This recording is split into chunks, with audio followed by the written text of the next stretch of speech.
ముంబైలో ఒక మిషనరీ దేవుని సువార్త సేవ చేస్తున్నప్పుడు అక్కడ ఒక పర్ల్ డైవర్ ఒక ఆయన ఉన్నాడు. ముత్యాలు సముద్రంలోకి వెళ్ళి తీసుకొస్తూ ఉంటాడు. అతనికి సువార్త చెబుతాను దేవుని సేవకుడు వెళ్తే అన్నాడు, బాబు నువ్వు రక్షణ పొందాలి అన్నాడు. రక్షణ అంటే ఏంటి సార్? శిక్ష కొట్టివేయబడడం, మోక్షరాజ్యాన్ని సంపాదించుకోవడం, పుణ్యలోకాన్ని సంపాదించుకోవడం రక్షణ. అవునా? అయితే ఆ రక్షణను నేను నాకు నేనుగా సంపాదించుకుంటానండి. నేను ఏం చేస్తాను దాన్ని?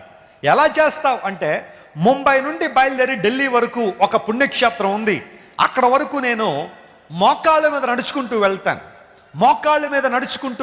మోకాళ్ళ చిప్పలు పగిలిపోయినా అరిగిపోయినా రక్తాలు వచ్చినా కానీ నేను మాత్రం అలా వెళ్తాను. అప్పుడు దేవుడు నన్ను చూసి ఏమనుకుంటారు తెలుసా? నా భక్తుడు నా కోసం ఎంత ప్రయాసపడుతున్నాడు, నా దగ్గరికి రావడానికి మోచిప్పులు అరిగిపోయినా పగిలిపోయినా వెనుకాడలేదు, ఇంత తీవ్రతంలో ఉంది